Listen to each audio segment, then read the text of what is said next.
നമ്മുടെ ഈ ചാനൽ കാണുന്ന പുതിയ സുഹൃത്തുക്കൾ ദയവായി ഈ ചാനൽ സബ്സ്ക്രൈബ് കൂടി ചെയ്താൽ വളരെ ഉപകാരമായിരിക്കും. നമസ്കാരം. ഇസ്ലാമാബാദിന്റെ ആകാശത്ത് 5 പാകിസ്ഥാൻ വ്യോമസേന F-16 വിമാനങ്ങൾ വട്ടമിട്ട് പറക്കുന്നു.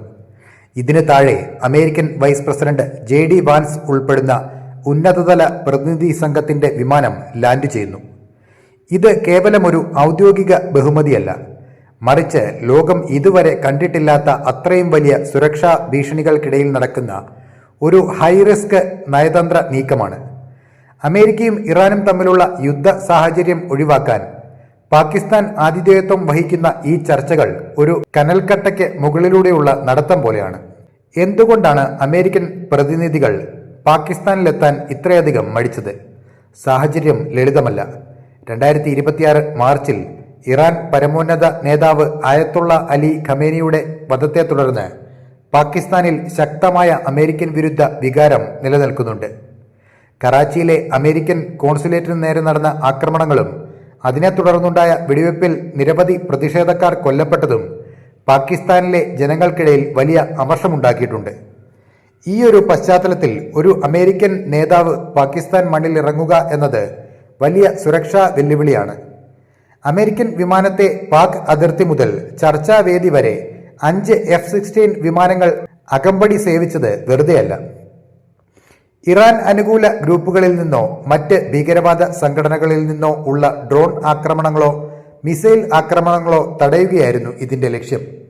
ഇസ്ലാമാബാദിനെ പാകിസ്ഥാൻ ഇപ്പോൾ ഒരു കോട്ടയാക്കി മാറ്റിയിരിക്കുകയാണ്.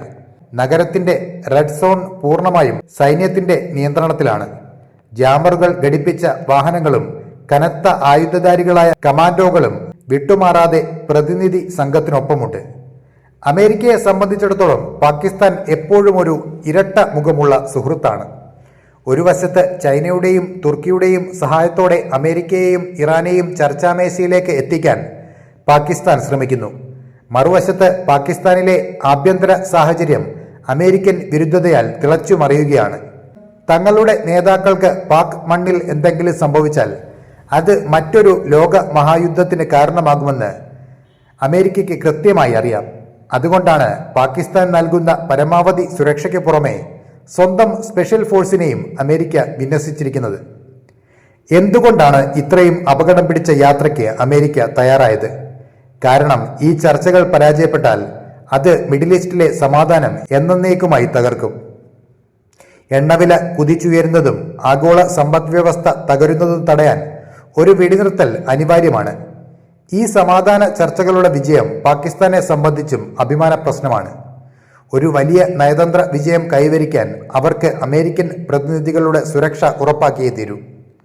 ചുരുക്കത്തിൽ ഇസ്ലാമാബാദിലെ ആകാശത്ത് പറക്കുന്ന ആ F-16 വിമാനങ്ങൾ പൊട്ടിത്തെറിക്കാൻ നിൽക്കുന്ന ഒരു ലോകക്രമത്തെ കാത്തുസൂക്ഷിക്കുന്ന കാവൽക്കാരാണ്. അപകടം പതിയിരിക്കുന്ന പാക് മണ്ണിൽ അമേരിക്കൻ നേതാക്കൾ നടത്തുന്ന ഈ ചർച്ചകൾ ലോക ചരിത്രത്തിലെ തന്നെ ഏറ്റവും ഉദ്വേഗജനകമായ നിമിഷങ്ങളിലൊന്നായി മാറിയിരിക്കുകയാണ്. നിങ്ങൾക്കും ഈ വിഷയത്തിലുള്ള നിങ്ങളുടെ അഭിപ്രായം കമന്റിൽ രേഖപ്പെടുത്താം. മറക്കാതെ ചാനൽ സബ്സ്ക്രൈബ് ചെയ്യുക. നന്ദി.